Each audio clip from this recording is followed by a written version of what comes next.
नहीं, मेरी लड़की ने सुसाइड कर दिया है, ये खबर आई है।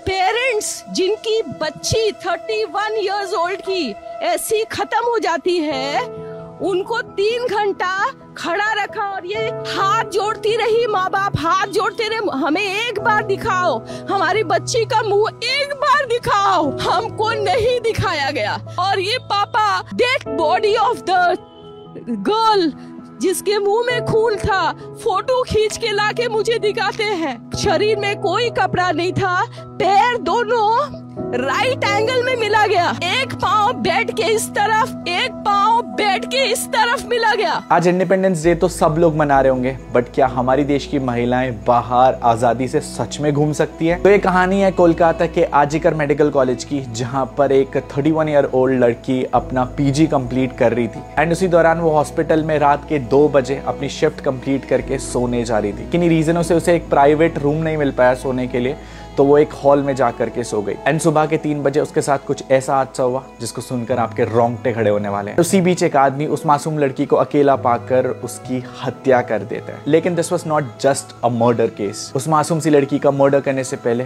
बेरहमी से उसके साथ रेप किया जाता है, उसके चश्मे तोड़ दिए जाते हैं एंड उन चश्मों का ग्लास उसकी आंखों में घोप दिया जाता है, उसके मुंह को जबरदस्ती दबाया जाता है ताकि वो चिल्ला ना पाए एंड उस मासूम सी लड़की का थायराइड एंड ओसोफेगस कॉर्ड को तोड़ दिया जाता है, उसकी कॉलर बोन तोड़ दी जाती है एंड उसके पूरे शरीर पर ब्रूसेस एंड चोट के निशान होते हैं। उसने उस लड़की के सारे कपड़े उतारकर उस लड़की की दोनों टांगे 90 एंगल में तोड़ दी। और इतना ही नहीं, जब ये खबर उस लड़की के घर वालों को पता लगती है तो उनको 3 घंटे वेट कराया जाता है। उस मासूम लड़की के पिताजी जब अपनी बेटी की ऐसी हालत को देखते हैं तो उनके होश उड़ जाते हैं। अब ये कहानी मैं आप लोगों को इसलिए बता रहा हूँ क्योंकि भले हमारा देश आजाद हो चुका है, बट हमारी देश की महिलाओं को, बहनों को, औरतों को बाहर निडर होकर के घूमने की आजादी शायद अभी तक नहीं है। जिस मासूम लड़की के साथ ये अनबेरेबल घटना घटी, वो कोलकाता के आरजीकर मेडिकल कॉलेज में अपना पोस्ट ग्रेजुएशन परस्यू कर रही थी एज अ डॉक्टर। वो सिर्फ इंडिपेंडेंट होकर के अपना काम निभा रही थी एंड इससे भी पहले हमारे देश में बहुत सारी लड़कियों के साथ इससे भी घटिया हरकत हो चुकी है। फिर चाहे वो दिल्ली की निर्भया हो या फिर उत्तराखंड की अंकिता भंडारी हो, इंसाफ मिलने की उम्मीद में उनके परिवार वाले आज भी कोर्ट पे उम्मीद लगाए बैठे हैं। मेरा बस एक ही रिक्वेस्ट है, ऐसी चीजें ऑलरेडी पास्ट में हो चुकी हैं